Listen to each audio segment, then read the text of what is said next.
because your members speaks with their heart, with the vehemence, and with the anger that an opposition is supposed to. And also with a clear identity that this is where you stand.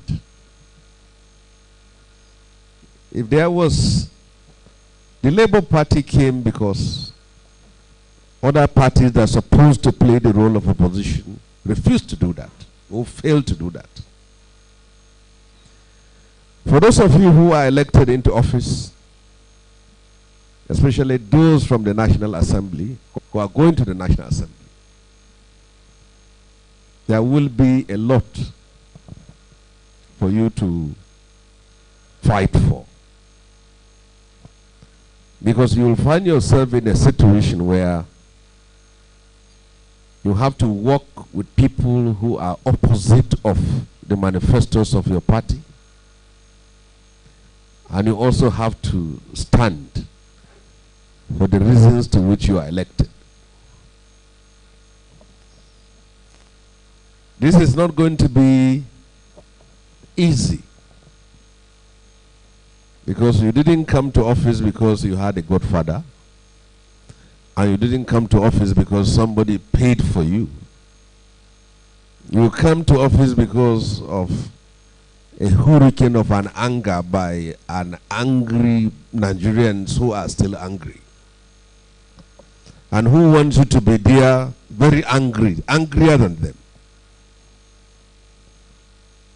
And as such, just know it very well that those who voted you and those who supported you and those whose anger and mass protests and uprising by votes brought you to office can be more angrier towards you than even those who are from the other party. Whatever you say, whatever you do, whatever position you stand for, is either you represent their anger there, or they will likely see you as a traitor. But you also have to work with colleagues in the National Assembly, either as senators or as members of House of Reps. So that will be one of the challenges you are going to face when you are there. If people like me went to the Senate through the kind of mandate that got you there, I will have still been there, because I will continue to do and represent the principles, the ideals, the beliefs, the vision, the expectations, and the dreams of those who voted me into that office.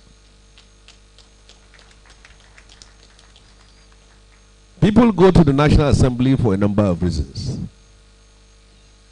Those who went there through a godfather, you will never hear about them, you will never see them on matters of controversy until they make phone calls and hear the views of their godfathers. Go to the National Assembly to occupy the seat before a serving governor finishes to buy the seat. You will also not hear from them. But if you look at the majority of people in the Labour Party, 99% of them, young people. So now it's like they will send you to National Assembly and put a knife behind you. Or there is a machete on top of your head. Whatever you say, whatever you do, wherever you stand, they'll be ready to use that machete on you. This platform, those of you going to the National Assembly, I believe you should meet regularly within your colleagues to take collective stand, because there will be a lot of internal pressure, there will be a lot of attempts to buy you, there will be so many things. On the last note, you can make your mark in the National Assembly not simply by the projects you send to your constituency, because any senator can do that. You can make your mark in the National Assembly not simply by motions and bills, because any senator can do that. The most difficult thing you can do, which is the most important thing, is where you stand on matters of truth and justice, on matters of equity and fairness, and particularly on matters that are controversial. When controversy is brought before the National Assembly, you will see many legislators going out from the back. Especially on Wednesdays, when there will be a live telecast of whatever anybody says or do. On behalf of myself and those that came with me here, I thank you for this honor, and I believe that it's a question of time. Any opposition that is taken over by the ruling party is simply an extension of the ruling party. So you have fought to ensure that you have a chairman that is truly a chairman. You fought against a stooge, a lackey, and a satellite who could have turned you into a department of the ruling party. So it's a great fight you have done. But I want you on the last note to know there is a difference between fighting to get someone elected and fighting to recover a mandate. When Abure won the 1993 elections, all the politicians were with him, the so-called progressive politicians.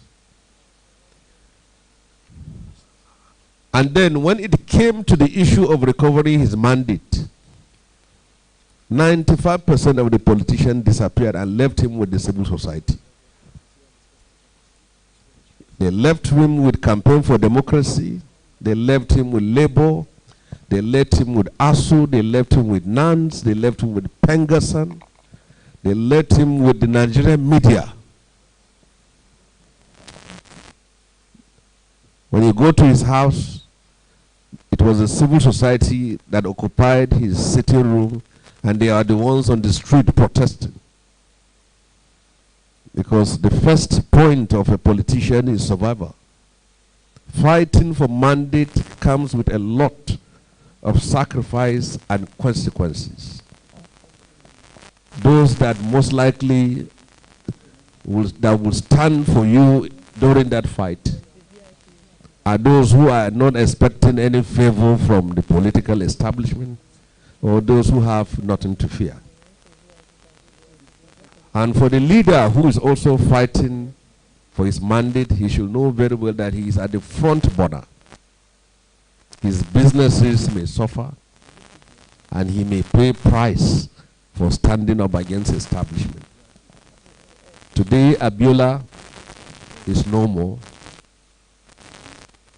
but his name has become immortal for standing for what is just and what is right. I thank you for this opportunity and happy deliberations. God bless.